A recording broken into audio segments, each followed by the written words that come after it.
Allora io vorrei partire con Eric Trachtenberg, che è Executive Director dell'International Cotton Advisory Committee degli Stati Uniti, partire proprio dalla più banale delle domande.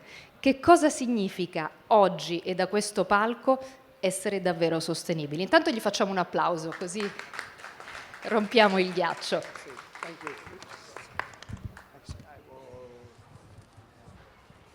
Let's see. I'm going to move away from the podium, but first of all, I would like to thank. That's the wrong tech. Yes. That's the wrong one. Allora, chiedo alla regia di agevolare i prodotti. I don't mean to take your presentation. One moment. No problem. Dalla regia. Well, as I start, first of all, I'd like to thank the organizers of the Sustainable Fashion Expo. I'd like to thank you for the opportunity to come to Italy and talk to you more about cotton. Okay, this is in fact the right one. So where do we fit in? First of all, I'd like to introduce our organization. What is ICAC? Maybe I will move back there. ICAC is best thought of as the United Nations of Cotton and Related Products. We were founded in 1939, so we're actually older than the United Nations, and we're based in Washington. And although I'm an American, we are not a US organization. We are an international organization. We're one of 7 international commodity bodies that represent the cotton and related industries. And we report to 27 member countries, most of which are in Africa. So what do? We do a lot of data publications. Ci concentriamo su molti dati, pubblicazioni e strumentazioni. Lavoriamo anche sullo sviluppo dell'agricoltura e poi ne parleremo più in dettaglio dopo. Parliamo sulla sostenibilità, ci occupiamo della sostenibilità e della tracciabilità sui tessuti, sul settore privato, ma anche per quanto riguarda il sostegno a livello politico e il coinvolgimento politico. Che cosa vuol dire quindi? Se analizziamo le tendenze del cotone, vediamo che ci sono 2 fattori, 2 fenomeni. Prima di tutto, vediamo che negli ultimi 60 anni non si sta.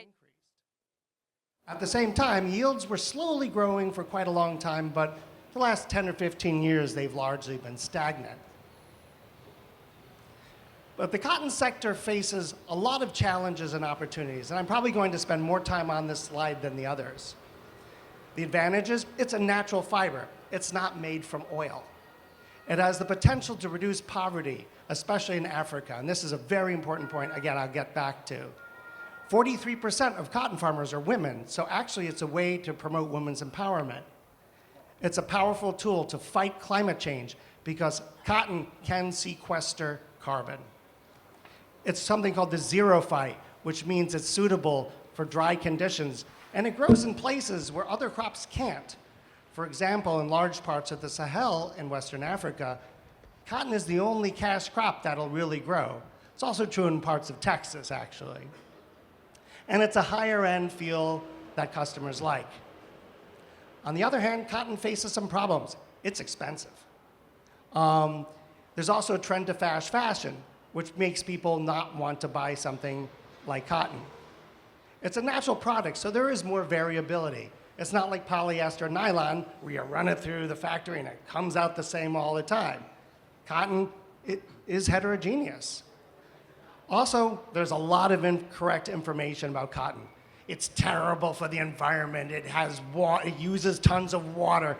I'm going to be answering some of those questions later, because the truth is very, very different. It competes with other crops. For instance, Brazil competes with soybeans and corn. And finally, there is this perception that cotton, you can't use it for certain purposes. But we're also trying to think of ways to change that too. I think one aspect that really needs to be focused on is the critical importance of cotton in livelihoods. So if you look at this chart, it is the #1 commodity exported by Benin, #2 for Burkina Faso and Mali, #3 for Chad, #7 for Cote d'Ivoire. When you're talking cotton and a strong cotton market, you're really talking about cash for some of the world's poorest people. and this is a very important case when you're looking at sustainability, is how do we sustain our planet when we're not really addressing poverty? So this goes back to some of the myths about cotton. Oh, cotton's really terrible. Okay, let's look at the data. Every year, our organization publishes a 1,000-page book that goes into the data production of cotton globally. You can access our data on our homepage. What is the truth about cotton? Occupies 2.5% of global land, 1.7% of water. Not the huge numbers you read about in the press, they're just not true. 4 to 5% of pesticide, depends if you measure by volume or value. And we only use about 2.8% of fertilizers by volume. So if you look at it, cotton uses a fairly small number of inputs. So cotton isn't poisoning the world. It's just not true. Let's look at cotton in the environment. Cotton emits very low CO2. We all have to wear something. So the question is, what is the best fiber to wear for the sake of our environment? Cotton sequesters carbon. If you produce something from cotton stalks called biochar, it can actually take carbon out of the atmosphere. You have cover crops, which can also help reduce carbon. So as a result, if you compare cotton to all the other fibers, it has one of the smallest carbon footprints. Here's more data. Cotton sequesters 0.5 kilo per CO2 of fiber produced. Cotton fabrics from cotton stalks maintain carbon for several years. Cotton lasts longer. 96 e 98% di sola cellulosa. The more it's out of the atmosphere, causing climate change. There are many different definitions. Ci sono moltissime definizioni diverse. Oh, we want to be e molto spesso diciamo, voglio essere sostenibile. Che cosa vuol dire in realtà? Cos'è la sostenibilità? Abbiamo pubblicato un report quest'anno e abbiamo analizzato diversi standard di sostenibilità per capire che cosa vuol dire e come ha un impatto sulle persone. Guarda la fattibilità, le sfide dell'agricoltura rigenerativa. E quindi questa è la cosa forse più difficile da spiegare, la slide più difficile. Sulla parte alta ci siamo concentrati sui quadri dell'agricoltura. That you need to do to make those practices, to meet those different standards. So you can see there's a lot of discussion about what it means to be regenerative and sustainable. Now this is a very busy chart, but it's very important because some of these standards are very difficult for small farmers to meet. So one of the real problems is that there'll be a new standard, a new certification, and the smallholder farmers just can't do it, and they lose their market. I'll use an example of another crop. I used to work in Tanzania, and there were smallholder farmers selling fruits and vegetables.